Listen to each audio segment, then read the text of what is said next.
Glória a Deus, muito obrigado, pastor. Estejam assentados, amados irmãos. Eu quero continuar aqui com um vídeo. Esse vídeo, ele fala de ações práticas que nós podemos fazer no evangelismo e no discipulado, para nós fazermos conexão com a segunda parte dessa plenária que está proposta para nós, está no material dos irmãos, e aí nós vamos poder partir bastante para a prática, porque eu creio que os irmãos vão compreender. E aqui trata-se também do projeto da nossa comissão de planos e estratégias de evangelismo e discipulado da CGADB.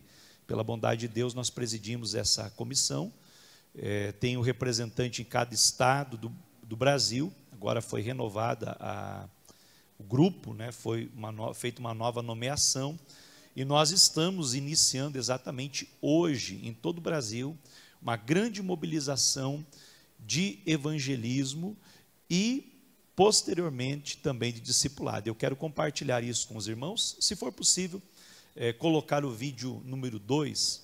Ações estratégicas da CPED, Comissão de Planos e Estratégias de Evangelismo e Discipulado da CGADB.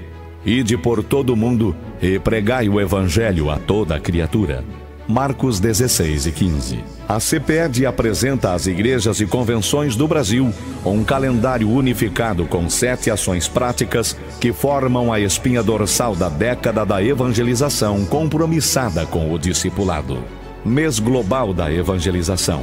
Durante todo o mês de maio, as igrejas se mobilizam em 3 etapas, formando o acróstico Pacto: preparação, ação e consolidação total. Preparação, intercessão estratégica, listas de oração, vigílias e treinamentos para evangelizadores e discipuladores. Ação, evangelismo nas ruas, nos lares, em empresas, escolas, hospitais e instituições públicas. Consolidação total, acompanhamento dos frutos com discipulado imediato, visitas, integração à igreja e estímulo à permanência na fé. Dia Global da Evangelização. No último sábado de maio, acontece a maior mobilização evangelística do mundo.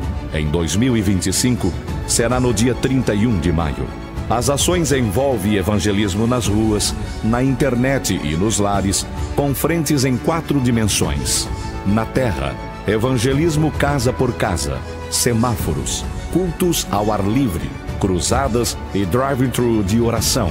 No céu, intercessão nos pontos altos da cidade, uso de megafones, aviões com faixas evangelísticas. Nas águas, barqueatas em rios, lagos e praias, levando a mensagem de Jesus.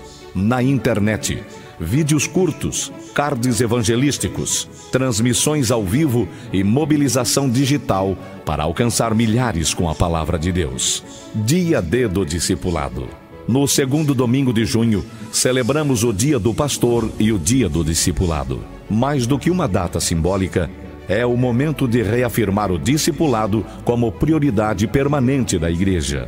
Cada igreja é incentivada a estruturar o discipulado de forma abrangente, por faixas etárias: discipulado infantil, de adolescentes, jovens, adultos, casais e idosos. Por perfis específicos: discipulado masculino, feminino, para novos convertidos, para surdos e para pessoas com deficiência. Por meio da escola bíblica dominical, grupos de discipulado nos lares e encontros semanais com acolhimento, ensino e crescimento espiritual. O Discipulado para o Brasil tem promovido treinamentos em todo o país, oferecendo capacitação prática aos discipuladores, fortalecendo a ação local e ampliando os resultados da colheita. Tudo começa com um contato nas primeiras 24 horas, uma visita pessoal, um discipulador preparado e um coração disposto a cuidar. Mobilizações regionais. Campanhas como o Nordeste para Cristo e o Nordeste para Cristo Kids já impactaram milhares, com apoio em materiais da CPAD. No Sul, igrejas da CIADESCP evangelizaram todas as cidades de Santa Catarina e o sudoeste do Paraná. No Sudeste, o Ministério de Belo Horizonte criou o projeto ID. E no Rio Grande do Norte está em curso o Ano da Colheita. Nossa proposta é que cada estado ou região crie sua própria mobilização, envolvendo campos e congregações, em uma colheita coordenada e estratégica, levando o evangelho a cada cidade e comunidade do Brasil. Jornada Nacional de Batismos. Em outubro, as igrejas do Brasil se unem para realizar grandes batismos em águas, consolidando os frutos da evangelização e discipulado do primeiro semestre. Cada batismo é um testemunho público da fé em Jesus e um marco espiritual de uma nova vida. Dia Nacional da Proclamação do Evangelho. No dia 31 de outubro, conforme a Lei 13.246/2016, celebramos o Dia da Proclamação do Evangelho, que coincide com a Reforma Protestante. Enquanto o mundo celebra o Halloween, a Igreja proclama a luz de Cristo. Com cultos ao ar livre, louvor nas praças, literatura evangelística e presença profética, mostramos ao Brasil que Jesus é o único caminho, verdade e vida. Evangelização em datas comemorativas. Cada data se torna uma oportunidade missionária. Ações já têm sido realizadas com êxito em Páscoa, Natal, Dia do Trabalho, Dia das Crianças, Dia da Saúde, Dia das Mães e dos Pais. Mas entre todas, merece destaque o Dia de Finados. Milhões visitam os cemitérios em silêncio, carregando dor e saudade. A igreja precisa estar presente, com compaixão, sabedoria e ousadia. Distribuição de folhetos evangelísticos temáticos com mensagens de consolo e esperança. Louvor suave com faixas e cartazes. Tendas com o "Posso orar por você?", oferecendo acolhimento e intercessão. Entrega de água mineral e lembranças com versículos bíblicos. Pontos de escuta pastoral e convites para discipulado para transformar o impacto em permanência. Eu sou a ressurreição e a vida. Quem crê em mim, ainda que morra, viverá. João 11:25. O discipulado não pode ser um evento. Precisa ser uma cultura, uma prática viva, constante e presente em cada igreja. Evangelizar, discipular e cuidar com urgência, com amor e com fé. Essa é a missão. Esse é o nosso tempo. Essa é a nossa resposta. Juntos, no poder do Espírito Santo, vamos discipular o Brasil.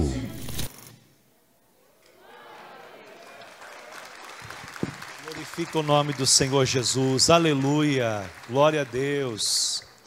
Irmãos, aqui você já teve uma noção básica dos trabalhos que podem e devem ser feitos pela igreja, mas não falando da igreja apenas de forma institucional. É claro que a igreja organiza, mobiliza, mas eu e você somos igreja e precisamos fazer isso no nosso dia a dia. Evangelizar e discipular como estilo de vida. Eu vou pedir para os irmãos colocar na tela o próximo slide. Nós vamos dar prosseguimento aqui, falando do conceito do discipulado. Para você compreender um pouquinho melhor, é necessário a gente estabelecer essa definição para que nós possamos, então, ter uma base, porque tem muitas ideias diferentes a respeito do que é o discipulado. Volta um slide, por favor. Olha só, deixa eu voltar aqui. Isso, que não é discipulado. Então, o discipulado é mais do que um departamento, é mais do que uma revista, do que um livro, do que um programa ou um curso pré-batismo. O departamento ou uma secretaria, depende da região do país, tem uma nomenclatura, é o que organiza o trabalho de toda a igreja. Missões, que é o trabalho transcultural, a evangelização local, o discipulado e a reconquista dos afastados é o eixo da grande comissão, é o eixo da missão da igreja. Então imagine e eu costumo dizer que tem muitas igrejas por aí que elas têm uma estrutura piramidal, né? É uma pirâmide, de fato, como essas pirâmides que hoje no Brasil está proibido, aí eles colocam produtos lá e torna-se um marketing multinível. Muitas igrejas são assim. Tem um discipulado, que é um marketing multinível que vai indo por etapas. E no nosso modelo, na nossa estrutura assembleiana, esse tipo de discipulado não cabe. Mas o discipulado nosso, que é bíblico e é eficaz, dentro da nossa estrutura. E a estrutura, eu comparo a estrutura da Assembleia de Deus como uma roda de bicicleta, um aro de bicicleta. Você com certeza já viu. Tem ao redor do aro um pneu, e eu diria que ali é a igreja como um todo, que vai andando, que ela vai rodando, vai avançando. Cada haste, cada raio é um departamento da igreja. Vai mentalizando aí. E o cubo ou o eixo ali onde se encontram os raios e que de fato tem os rolamentos que fazem girar, é a grande comissão. Evangelização, discipulado, missões e reconquista. Então, para que a igreja avance e que ela ande, assim como a bicicleta ela desenvolva, esses raios eles têm que estar conectados nas duas pontas, no centro, que é a grande comissão, e na igreja como um todo.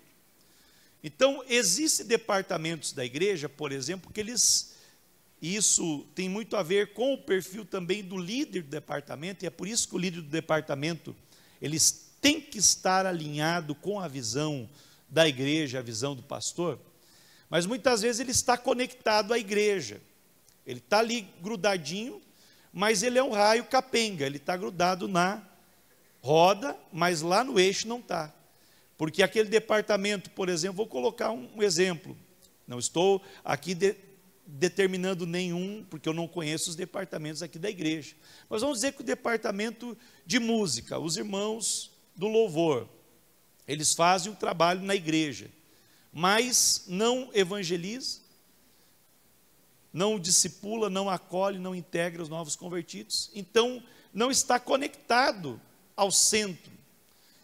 E isso faz com que se torne um peso para a igreja, porque está sendo voltado só para dentro.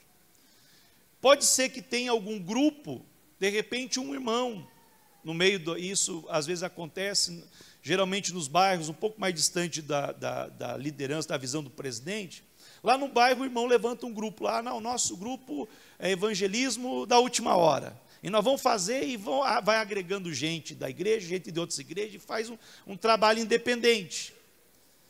Está querendo fazer a grande comissão, está ligado ali, entendeu que é isso que nós temos que fazer, mas está desgrudado da igreja, também não vai andar, vai dar problema também. Então, para que a estrutura, para que seja algo saudável, tem que estar ligado à igreja e estar ligado à grande comissão, estar ligado à igreja que eu falo como o corpo e instituição, e cumprindo a grande comissão. Deu para os irmãos entender, visualizar aí? Imagine uma bicicleta com alguns raios quebrados. Ela vai sofrer muito para poder desenvolver o seu percurso. E muitas igrejas estão assim, capengas, porque ou aquele departamento, por exemplo, os jovens, ou não está conectado com a igreja, quer fazer algo independente, ou está bem aqui conectado com a igreja, mas só trabalhando dentro da igreja, no sentido de que não está cumprindo a grande comissão. Então, o discipulado bíblico, ele não leva as pessoas para fora da igreja, mas ele vai até os lares, trabalha, a gente discipula nos lares, faz um modelo parecido com pequenos grupos, não com células, mas grupos pequenos, de tempo determinado, 3 meses na casa da pessoa, e traz para a igreja, não deixa lá independente. Esse grupo vem para a igreja, é integrado ao corpo de uma forma geral. Os irmãos estão entendendo? Então, para que funcione na nossa igreja, tem que estar focado nessa estrutura. Então a gente precisa entender de uma forma mais ampla, que o discipulado não é só um departamento, mas tem que ter o departamento para organizar as ações. Aquilo que antigamente, quando a igreja tinha pouquinhos crentes, era orgânico, era natural, que cada pessoa que chegava, alguém adotava, e era o pai na fé, a mãe na fé, o irmão na fé. Hoje, isso não funciona mais organicamente. Isso tem que ser algo intencional e planejado. Por quê? Porque os tempos mudaram, devido a alguns fatores. Primeiro, a sociologia. Antigamente, nós vivíamos dos anos 70 para trás, o Brasil era praticamente rural. E a grande migração começou depois para as cidades. Então, nessa transição, muitas pessoas, elas chegavam na igreja, a família até praticamente abandonava se alguém se convertesse a Jesus. E essa figura de abraçar e de acolher, era necessário, e era algo que o Espírito Santo impulsionou, e por isso a igreja cresceu. Depois de um certo tempo, com o crescimento, foi necessário criar outras estruturas. E todo crescimento, ele gera dores. Dores de crescimento. Geralmente as crianças, na pré-adolescência, têm isso.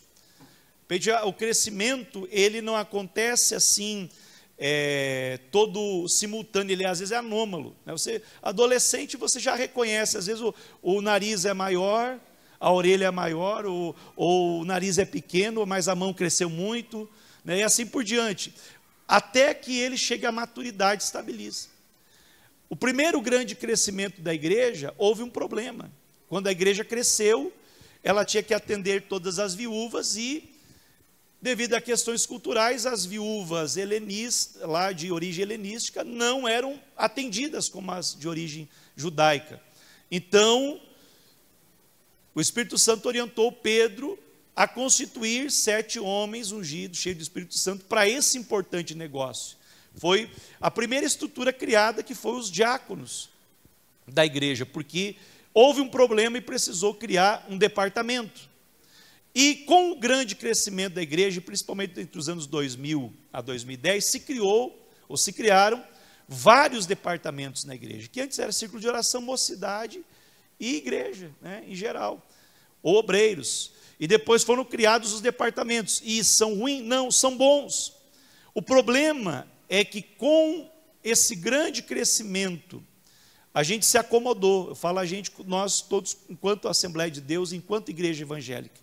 Porque, afinal, se você olhar para o teu lado, agora você está vendo muita gente. Tem alguns lugares aqui vazios, mas logo mais vão estar cheios. Então, a sensação que dá é que não tem mais espaço. A sensação é que já somos muitos. E a gente se acomodou em querer crescer mais, em ganhar mais almas. Outro fator também é a questão da departamentalização em si. Para cuidar do grupo, pastorear o grupo, ajudar o pastor a cuidar desse grupo. Então tem departamento infantil, adolescentes, jovens, casais, e a gente agora já está criando os juniores, juvenis. Nós temos lá o Amigos Solteiros em Cristo, que é os jovens de 40 mais, né?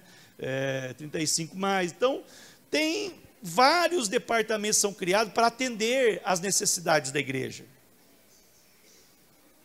Porque, à medida que tem as necessidades, é necessário criar as estruturas. Mas, com isso, o discipulado, ou melhor, missões, se tornou um departamento. E uma grande parte das igrejas, principalmente no Sudeste e no Nordeste, elas têm o departamento ou a Secretaria de Missões, que cuida sozinho do evangelismo e do discipulado. E aí isso acaba não se tornando cultura da igreja, porque afinal, no culto de missões, o crente contribui, ele diz: eu fiz a minha parte. Eu oro pelos missionários, eu contribuo, e quando eu posso, eu vou num evento evangelístico. Mas não é isso que Jesus quer da igreja. A ideia de departamentalizar não é restringir, pelo contrário, é que cada departamento da igreja tem que estar preocupado em ganhar almas e em cuidar bem delas, em acolher, integrar e resgatar aquele que está desviado. Se você entendeu, dá um glória a Deus. Apesar de ser importante ter o departamento necessário para organizar, mas não é um departamento. O discipulado não é uma revista, embora nós precisamos das revistas, são ferramentas. Aqui eu trouxe, tem uns 8 ou 9 exemplares da revista Conhecendo o Amor de Deus, que nós usamos, e hoje, pela bondade de Deus, eu creio que é a mais usada no Brasil. São mais de quase 500 mil exemplares hoje distribuídos entre lições de aluno e de mestre. Então, esse material, ele é uma ferramenta prática para discipular os irmãos novos convertidos nos lares e também para discipular jovens, que a gente entende que o discipulado não é só para o novo convertido, mas ele é um processo durante toda a vida e é uma ferramenta excepcional para discipular o jovem, para ele ser treinado para discipular outros. E também é uma ferramenta preparada para alcançar o não crente em casa. Então, quando nós não temos gente para ser discipulado na igreja, acabou, todo mundo já está discipulado nesse discipulado inicial, batizado e já está integrado, então agora nós vamos para os lares. E nós fizemos uma pesquisa, pastor Marcelo, em Joinville, em 2013, nós batemos na porta de 50 mil casas, um projeto Uma Bíblia em Cada Casa. Nós compramos, o pastor Sérgio comprou 50 mil Bíblias, e nós levamos anos para distribuir as 50 mil, mas foi distribuído pessoalmente, casa por casa. Num primeiro momento foi feito só o cadastro dos lares, e de 50 mil casas, aproximadamente 10 mil aceitaram, e dessas 5 mil aceitaram o estudo bíblico já na hora, e isso foi uma crise, porque nós tínhamos só 1.000 discipuladores preparados, porque nós não imaginávamos essa quantidade, e tivemos entre visitas pastorais e oração no lar, que tinha um questionário para preencher, mais 5 mil aproximadamente. Então, nós tínhamos 10 mil portas abertas. Porque quando você recebe um pedido de oração, por exemplo, um amigo teu, um parente, um vizinho, um colega de trabalho pede para você orar, você vai orar por ele ali, e na oração você já prega. Você ora pregando. Essa é a estratégia do Posso Orar por Você. Nós temos camisetas, faixas, enfim, coletes, adesivos, porque a ideia é o que é? Posso orar por você. Se você disser para o teu amigo, posso pregar para você, vai dizer, não quero pregar para mim não. Agora, se você disser, posso orar por você, nós também temos uma pesquisa que em torno, pastor, de 97% das pessoas que nós abordamos aceitam oração. Mais ou menos 3%, que é testemunho de Jeová, talvez muçulmano, espírita, né? Os outros aceitam oração. Aceitam oração. Então, na oração a gente aproveita para pregar. Senhor, abençoa fulano de tal, porque Deus amou o mundo de tal maneira que deu o seu Filho unigênito para que todo aquele que nele crê não pereça, mas tenha a vida eterna. Eu oro, Senhor, para o Senhor abençoar a vida do meu amigo que está enfrentando tal e tal problema, repreendo o mal, porque a tua palavra diz, vinde a mim todos que estáis cansados e oprimidos, eu vos aliviarei. Então a oração de 5, 10 minutos ali você está pregando, e a palavra de Deus vai entrando no coração do pecador, amém? É uma estratégia. Mas aí você diz assim, olha meu amigo, lembra do copo d'água? Eu te dei o copo d'água. A coisa mais comum, e eu creio que é a experiência de todos os pastores, irmãos que evangelizam aqui, quando você ora pelas pessoas, elas fazem assim, ó, aquele alívio, né? A pessoa, ai, como eu estou aliviado. É igual tomar um copo com água, ai, que alívio. Aí você diz, você está aliviado, a oração te ajudou sim, eu estou me sentindo bem. Só que é o seguinte, ela vai voltar para o mesmo lugar lá, a mesma influência maligna, o mesmo ambiente, os mesmos demônios estão atacando. Então, você diz o seguinte, olha irmão, ora por ele, ele vai sentir bem. Agora você diz, para que essa mudança permaneça na tua vida, essa paz permaneça, você precisa conhecer a palavra de Deus, porque a Bíblia diz, e conhecereis a verdade, e a verdade vos libertará. Então, eu quero fazer uma campanha de oração na tua casa. 12 semanas. Só que antes de orar, a gente vai ali fazer a oração, nós vamos estudar um pouquinho a Bíblia. Essa é a estratégia. E as primeiras 4 lições: quem é Jesus, o pecado e o plano de Deus, o substituto dos nossos pecados, e a necessidade de escolher a Cristo, é o plano da salvação. E aí na 4ª lição já tem um apelo aqui na lição, que você já pode orar com a pessoa, e geralmente, via de regra, na 4ª lição a pessoa aceita Jesus, a maioria deles aceita Jesus, e começa na igreja.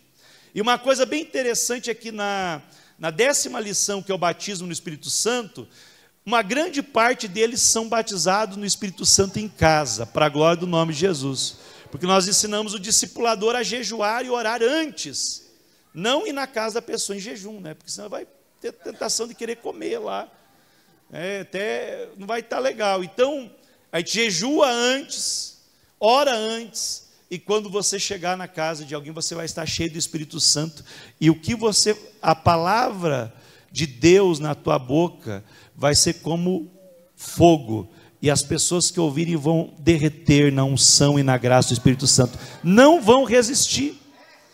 E imagine, irmão, se você ficar 12 semanas na casa de alguém ministrando e acompanhando ele no zap, trazendo para os cultos, ele não vai mais prestar para ser do mundo. Ou ele vai se converter, ou ele vai ficar com uma marca, e quando vier alguma dificuldade, Jesus vai pegar ele, aleluia, vai trazer para a casa do Senhor. Louvado seja o nome de Jesus. Então é simples. O discipulado não é uma revista, mas a revista ela é uma ferramenta. Não é um livro. Eu apresentei aqui alguns livros. Esse livro aqui é um pequeno livreto, é um treinamento. Eu mostrei para o pastor que foi me buscar lá no hotel, agora não lembro o nome dele, pastor Adeilson. Discipulado para uma nova geração, treinamento como discipular jovens, adolescentes e universitários.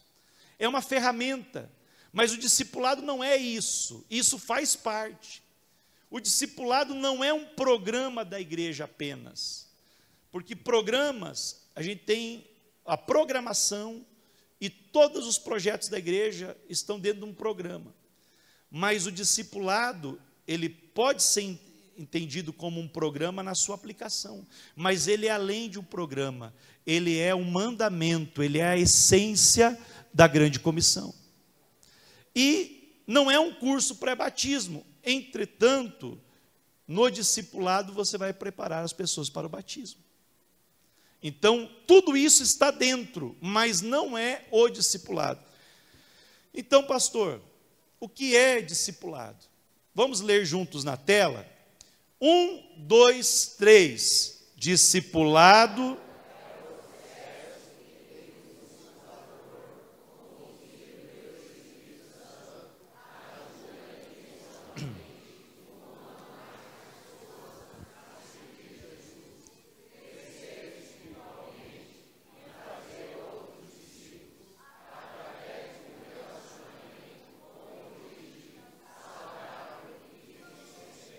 Glória a Deus. Olha só, tem algumas palavras-chave aqui.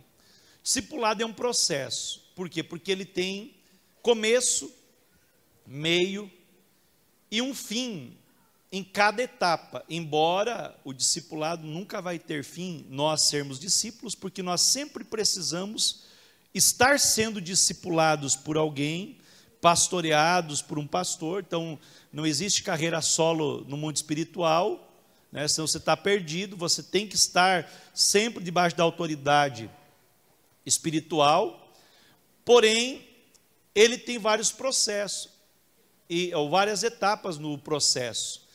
Claro que como discípulo, nós vamos receber o diploma final só lá no céu. Bem está, servo bom e fiel, entra para o gozo do teu Senhor. Mas, aqui na terra, nesses primeiros 3 meses, a gente dá o diploma, o primeiro diplomazinho que ele vai receber, certificado, que ele começou uma nova etapa, uma nova caminhada. E o processo ele passa pela evangelização, antes da evangelização ainda a oração, pela pessoa que nós queremos ganhar para Jesus, o processo da evangelização.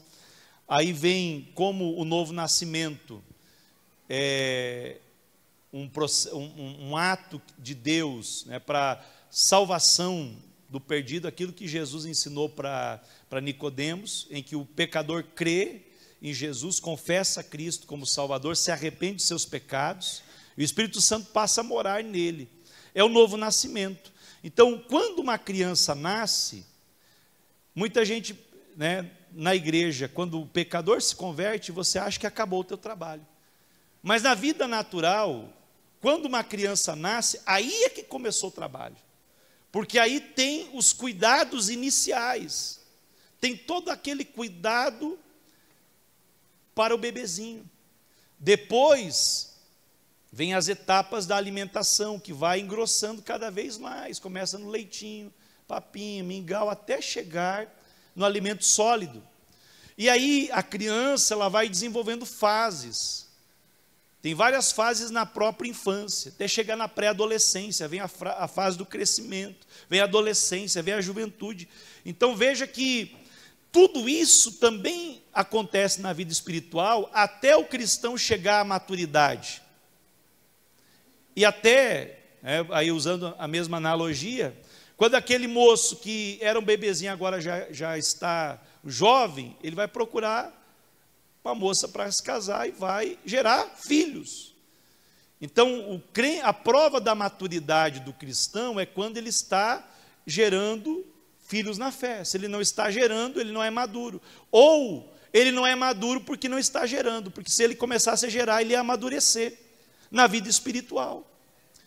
Então, queridos, dentro dessa ideia do processo, esse processo, um discipulador, conduzido pelo Espírito Santo, porque o nosso discipulado ele não é apenas um ensino teórico, mas ele é feito na manifestação do poder do Espírito Santo. Nós somos pentecostais, amém?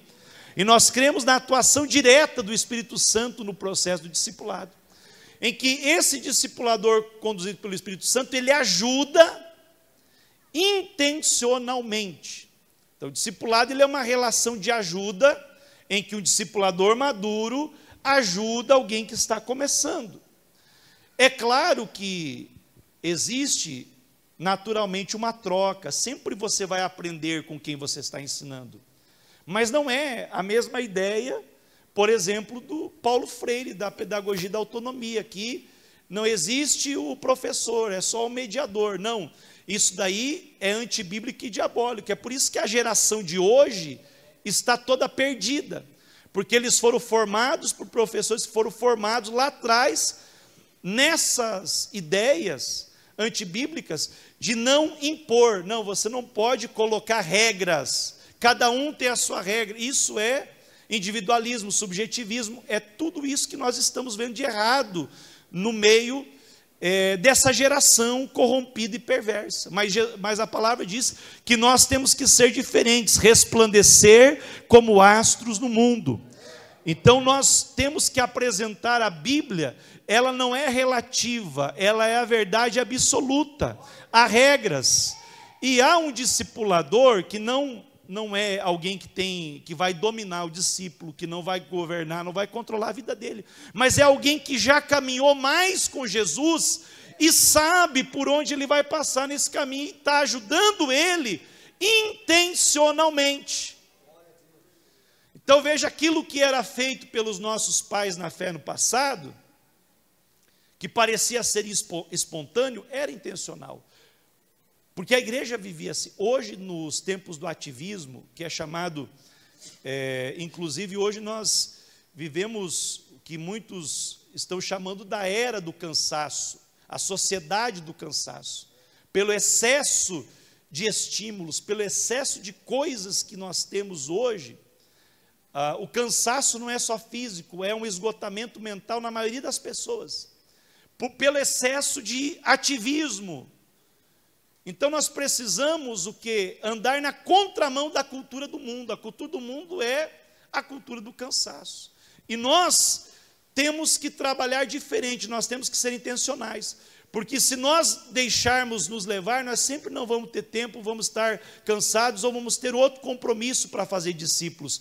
Mas eu preciso ser radical e colocar isso como uma disciplina espiritual. Fazer mesmo sem ter vontade. Eu vou colocar na minha agenda que eu preciso discipular, eu vou separar tempo, eu vou separar momento de preparação, eu vou orar sobre isso, eu vou cancelar aquilo que tiver que cancelar, se tiver que cortar a TV a cabo, se tiver que desligar a internet, mas eu preciso separar tempo, gerar tempo, porque quando eu chegar diante do meu mestre, e ele vai dizer as almas que eu queria que você me apresentasse, não vai ter desculpa dizer não tive tempo, porque todos tiveram 24 horas por dia, só que cada um fez o que quis com o seu tempo. Então andar na contramão da cultura, irmão, é você ser intencional e remir o tempo. Aleluia. O discipulador ajuda uma ou mais pessoas a 3 coisas. Eu fiquei feliz porque a equipe da apologética, o pastor Ledir, o senhor faz parte também, né? Da comissão de doutrina, conselho de doutrina? Não, acho que estou confundindo aqui, mas o pastor Ezequias Soares é um dos membros dessa, e é o líder dessa comissão. Agora, na revisão da nossa declaração de fé da Assembleia de Deus, saiu uma nova edição, eles incluíram o que não estava ainda, que é o discipulado. E justamente esses 3 pontos, que fazer discípulos é ensinar, é ajudar as pessoas a seguir Jesus, crescer espiritualmente e fazer outros discípulos. Então o discipulado não está completo se a pessoa só veio para a igreja e se tornou um crente. É o primeiro passo. Ela precisa crescer e aprender a servir na igreja. Ela precisa viver o crescimento espiritual, mas não pode parar simplesmente em crescer espiritualmente. Ela precisa agora reproduzir, transbordar na vida de outro, fazer outros discípulos. Amém? Isso tudo através do quê? De leia na tela, de um relacionamento. Marque essa palavra, grife aí na sua apostila. A palavra-chave do discipulado é relacionamento. Qual é a diferença, pastor, do ensino e do discipulado? O ensino, ele é, de certa forma, impessoal. É o que eu estou fazendo aqui. Eu não estou discipulando vocês. Eu estou ensinando sobre discipulado.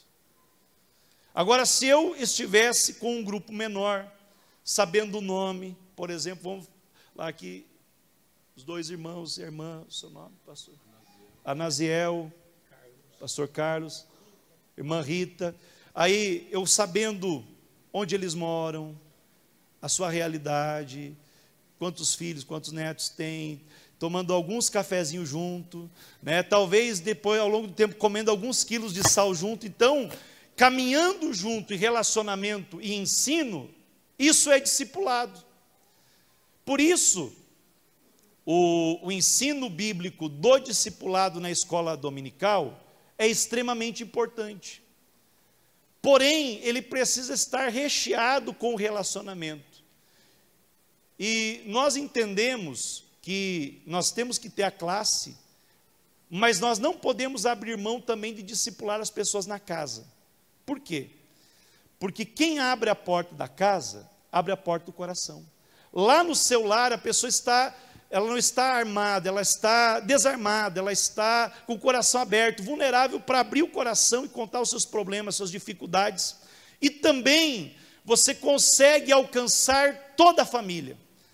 São dezenas e dezenas e centenas de casos, irmãos, que uma pessoa aceitou Jesus em casa. E quando foi feita a visita, apresentado o discipulado, esse contato inicial, dentro das primeiras 24 horas, visitas entre 48 e 72 horas, na casa daquelas pessoas, nós percebemos que 1 ou 2 pessoas que se converteram, estava ali aprendendo, mas a família toda junto. Então, no processo do discipulado, os outros iam se convertendo. E quando você entra no lar, irmão, você tem uma chance muito grande de trazer toda aquela família, né? Dar uma redada e trazer todos aqueles peixes para o reino de Deus. Então, esse relacionamento, ele precisa ser o quê? Comprometido, saudável e cristocêntrico. O relacionamento de um compromisso mútuo, mas também um relacionamento saudável, em que o discipulador não vai ser um tirano na vida da outra pessoa. O discipulador não vai ser alguém intrometido nas questões particulares da outra pessoa. Não vai ser alguém que vai ingerir na vida do outro. Ele vai lá para ensinar a palavra de Deus e cuidar daquela pessoa e encaminhar na prática para ele ser um servo de Deus. Então, o discipulador tem que ter um relacionamento saudável. Por isso a gente trabalha muito o treinamento dos discipuladores, para que a pessoa não entre de uma forma errada. Eu tinha uma irmã que ela era discipuladora, ajudava nas ligações. E eu percebi que de um tempo em diante, ela fazia as ligações para as pessoas e começava a bater muito papo, conversar além do que era para conversar. Aí nós aconselhamos a irmã tal, depois ela não conseguiu integrar e entendemos que ela precisava de um apoio emocional de outra pessoa, de uma outra irmã para cuidar dela, porque ela estava cansada, estava sofrida, estava desgastada emocionalmente. Mas o que ela pensou? Ela misturou as coisas. Eu vou desabafar, vou conversar, vou ter alguém para me dar atenção, discipulando ou ligando para um novo convertido, para uma nova convertida no caso. Então não é isso, né? O discipulado não é para você ir lá e contar os teus problemas. Você não vai levar problemas, você só vai levar Jesus e levar a solução dos problemas. E os meus problemas, pastor, você vai levar para os pés de Jesus. E se tiver que conversar com alguém, vai, pede o gabinete, fala com o teu pastor, e ali ele vai te ajudar e você vai ser abençoado para a glória do nome de Jesus. Para concluir, esse conceito de discipulado é cristocêntrico, porque o relacionamento pode ser o melhor que for, se não tiver Jesus como centro, vai ser uma amizade, vai ser uma comunhão, mas não será discipulado, porque a palavra de Deus é central no discipulado. Então Jesus é central. Aleluia. A palavra de Deus e o relacionamento vão fazer com que o crescimento espiritual daquele novo convertido seja acelerado para a honra e glória do nome do Senhor Jesus. Aleluia. Olha só, resumindo tudo aquilo que eu falei em uma frase, porque os homens sábios, eles têm essa capacidade de simplificar as coisas. E o Dr. Billy Hanks, que é hoje um dos maiores referências de discipulado no mundo, esteve com ele agora em março lá nos Estados Unidos, ele disse que discipulado é uma amizade centrada em Cristo. Olha como é simples, uma amizade, você vai adotar alguém para ser teu amigo, para caminhar com ele, e Jesus vai ser o centro dessa amizade, e você vai ajudar ele a se aproximar de Jesus, e depois fazer isso ele vai fazer isso com outras pessoas. Glória ao nome de Jesus. Olha só, o tripé do discipulado, então, vamos ler, eu vou dizer o número, você vai ler comigo. 1, 2, 3, relacionamento é uma das bases do discipulado. A outra é a palavra, mas a palavra de Deus é ensinada de forma prática na obediência, e não apenas a teoria. Lembra que eu falei? Eu posso saber tudo e todos os detalhes sobre o exercício. Se eu não for lá fazer na prática, não vai dar resultado para mim. Eu posso ser expert para os outros, mas para mim não vai ter resultado. Então, eu preciso ensinar a obedecer a palavra de Deus e a multiplicação de outros discípulos. Eu vou pular aqui alguns pontos, eu quero que você leia comigo, eu vou ler um número e você vai lendo o texto a seguir. Os benefícios do discipulado: 1, 2, 3, 4, 5, 6, 7, 8, 9, 10, 11.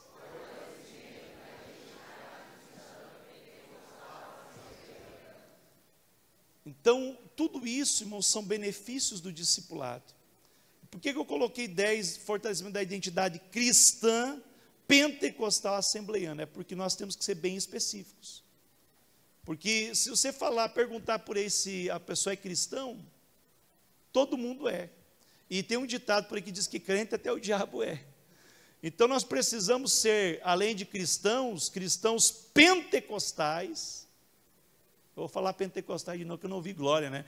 Pentecostais e assembleianos.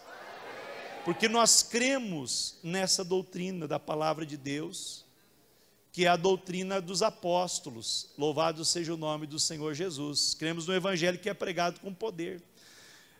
Para os irmãos verem a importância, a gente forma os discípulos e depois forma os discipuladores. Aqui eu estou com uma turma de formação de discipuladores, treinando irmãos de todas as idades. Tem jovens ali, tem solteiros, solteiras, casais, homens, mulheres, um grupo misto, para serem discipuladores. Então, além de eles discipularem na prática, que a maioria já está fazendo, a gente faz um treinamento intensivo de ensino e prática, com tarefas para eles fazerem, para que eles venham realmente a desenvolver as habilidades, o caráter, a disciplina. E o maior foco no treinamento não é tanto a questão técnica, mas é a questão espiritual. É ele entender, discipulado primeiro, o que é, e depois desenvolver o seu relacionamento com Deus, aprofundar o relacionamento com Deus. Porque Deus, irmãos, já dizia um dos pais, um dos heróis da fé, Deus não usa métodos, Deus usa homens cheios do Espírito Santo. Obrigado. A metodologia bíblica que Jesus deixou é só nós seguirmos o mapa, que é o treinamento de discípulos. Quando nós treinamos os discípulos e caminhamos com eles, e andamos com eles, e relacionamos, e ensinamos a palavra, e corrigimos, ajudamos, apoiamos, então, essa metodologia bíblica, ela vai gerando maturidade nos discípulos, e vai formando discipuladores. E a gente ensina os discipuladores também, por exemplo, agora, inclusive, o encontro de ontem foi sobre isso. Lealdade, submissão e autoridade espiritual, e liderança servidora. Porque muitos querem ser líderes. Inclusive eu brincava no carro, eu liguei para um pastor, e o pastor estava me contando que ele assumiu um campo agora, essa semana que passou, final de semana passado, e o pastor que estava lá criou uma escola de líderes, e ele vai aproveitar isso para fazer escola de discipulado, porque ele é um pastor discipulador. Aí eu disse, legal esse nome, escola de líder é interessante, porque todo mundo quer ser líder. Agora, se colocasse escola de servos, aí a adesão ia ser baixa. Então, a propaganda foi boa. Eu disse, deixa o nome escola de líderes, mas ensina eles a ser servos e ser discipuladores. Glória a Deus. Então, irmãos, é essa formação que nós precisamos trabalhar. E eu quero concluir com o pastor Edmund Chan. Ele é hoje, uma das maiores autoridades no mundo na questão de discipulado e formação de líderes. Ele é de Singapura. E Edmund Chan, ele disse que ele estava fazendo uma pergunta, começando a sua palestra, e ele começou com uma pergunta assim: nós estamos fazendo discípulos? Aí ele parou e pensou, não, essa não é a pergunta. Mas se eu fosse perguntar para você, você está fazendo discípulos? Aí o auditório parou, pensou, ele disse, Mas a pergunta é um pouco diferente. Que tipo de discípulos Deus nos chama a fazer? Qual é o tipo de discípulos que nós queremos? Pense agora, que tipo de discípulo que você quer fazer? Qual é o tipo de discípulo que você tem em mente, que você gostaria de formar, de ensinar, de investir? Ah, pastor, talvez venha um bloqueio. Não, eu não sei, não tenho treinamento. Não, isso tudo você vai aprendendo na caminhada, você vai aprender aqui, o pastor vai te ensinar, a liderança vai te ensinar, mas coloque na tua mente, no teu coração, que tipo de discípulos você quer fazer? E aí ele disse, mas eu acho que a pergunta ainda não é essa. A pergunta é, que tipo de discípulo eu sou? Porque nós reproduzimos segundo a nossa espécie. É uma lei que Deus determinou para toda a criação. Reproduza segundo a sua espécie. Para o homem diz, crescei, frutificai, multiplicai-vos, enchei a terra. Aleluia. No mundo espiritual não é diferente. Nós vamos formar discípulos como nós. Então eu preciso trabalhar a minha vida. Que tipo de discípulo eu sou? Vamos colocar em pé, meus irmãos. Meu tempo encerrou. E eu gostaria de orar. Eu gostaria de orar por você e com você.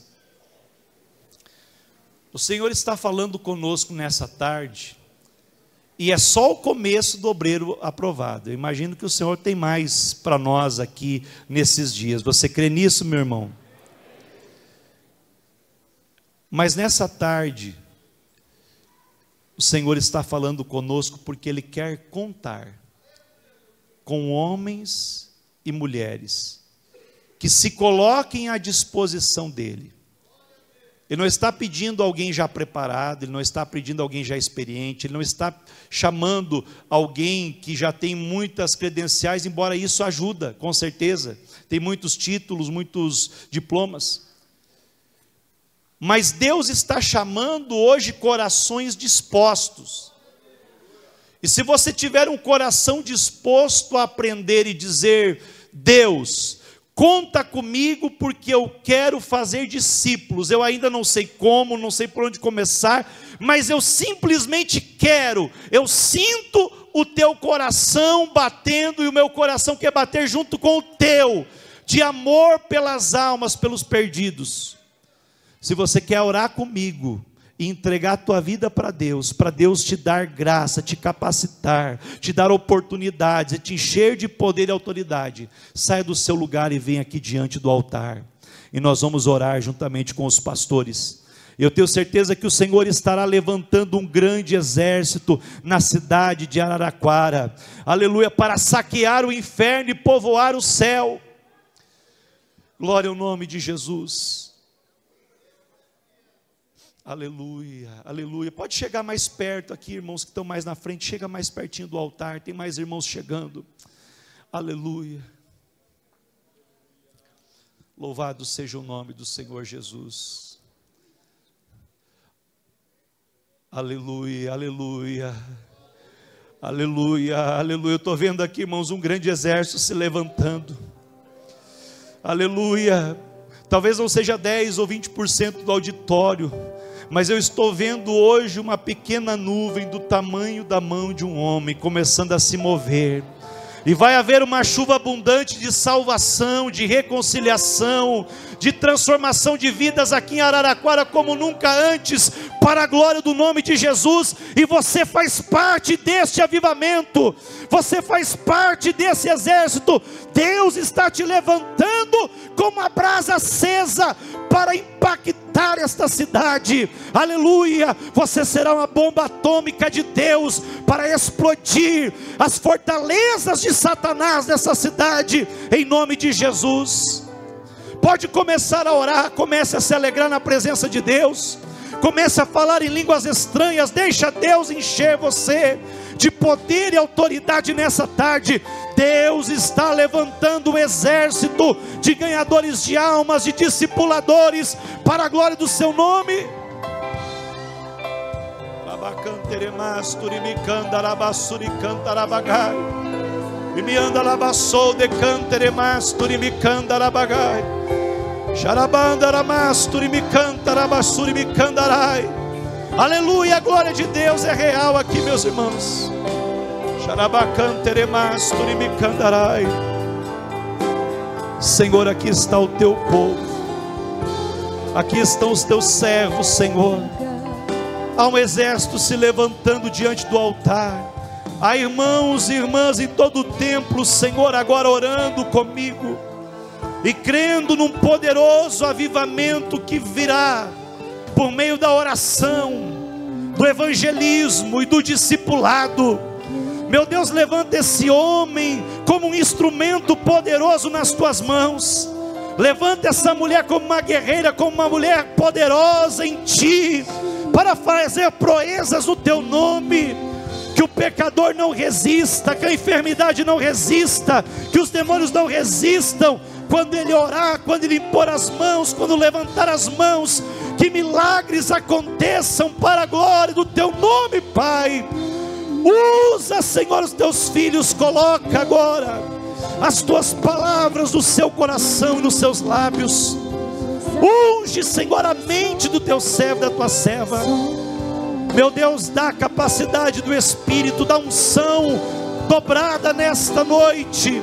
E em nome do Senhor Jesus eu te peço, usa este homem, usa esta mulher, usa este jovem, usa este casal, usa esta igreja, usa o teu povo nas tuas mãos, Senhor.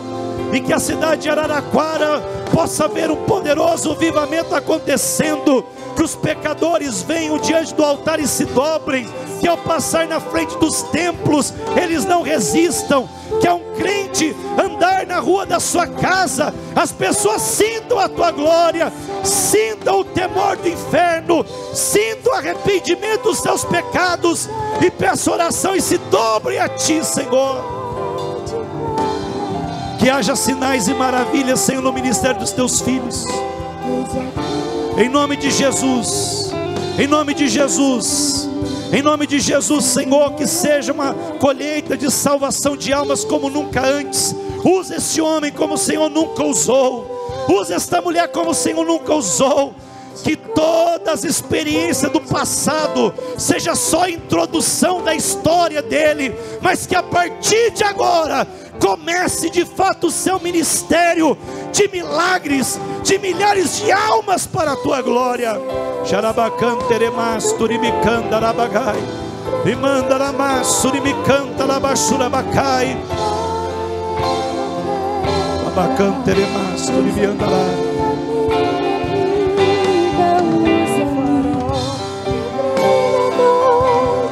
Levante as suas duas mãos para o céu. Repita assim comigo: Senhor, eis-me aqui, envia-me a mim, faz de mim um ganhador de almas, um discipulador, cheio do teu Espírito Santo, e me usa como o Senhor nunca usou. Me dá disposição para fazer o que eu nunca fiz, e que eu veja milagres que eu nunca vi, para a glória do teu nome e para a salvação das almas.